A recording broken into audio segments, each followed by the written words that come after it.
Freediving in Vanuatu last week. Got some great pictures too. It's a fantastic, beautiful, beautiful sport, but it's scary too when you get, when you get confronted with the whole idea of having to do that. We'll show more of that a little later in the show. Freediving is a lot more than a sport because it pushes the human body and your self-control to the very limit of endurance, and it is quite simply breathtaking. It's becoming very, very popular, so I went to Vanuatu on invitation to learn about this simple science.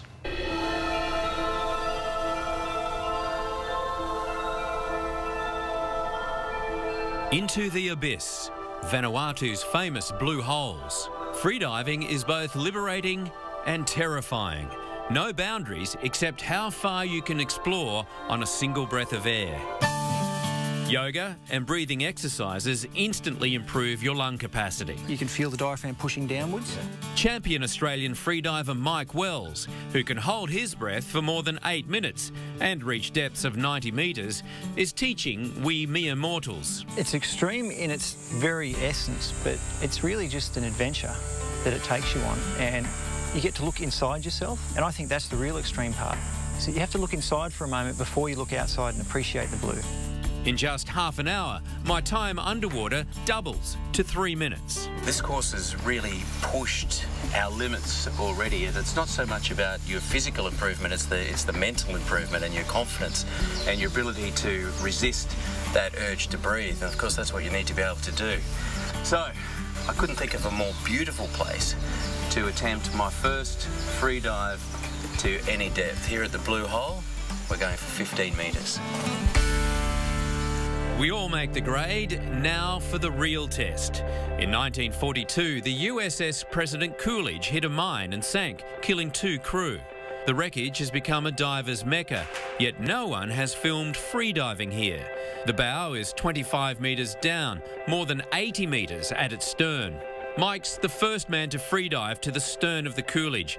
He makes 3 minutes underwater look all too easy.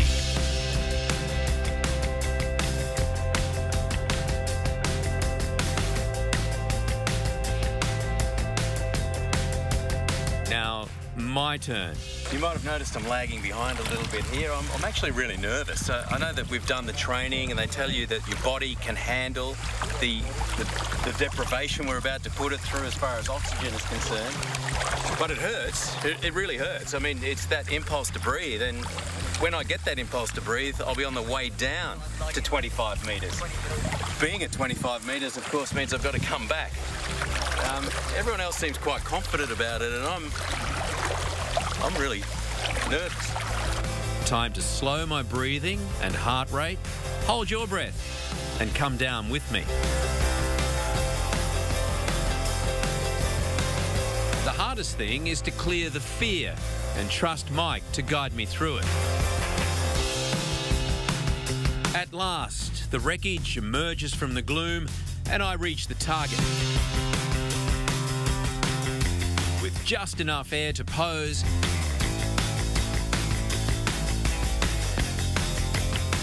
before heading gratefully topside.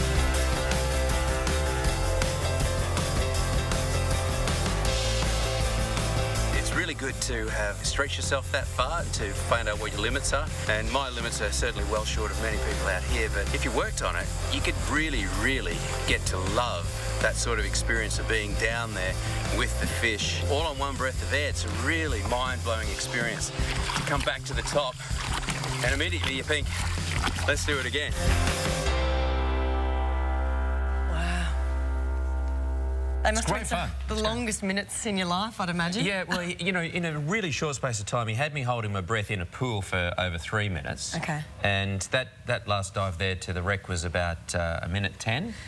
Because you're using up energy to get down there, so yeah, imagine right. That would, make you want to breathe even quicker. It does. It does. Bring on that impulse. It's fighting that impulse. That's the hard part about it. And Mike Wells, that genius at it, he can hold his breath for nearly 8.5 minutes in a pool, and effective in the ocean for over 5. Does it do anything to your body? As soon as you get back to Is his makeup any different to?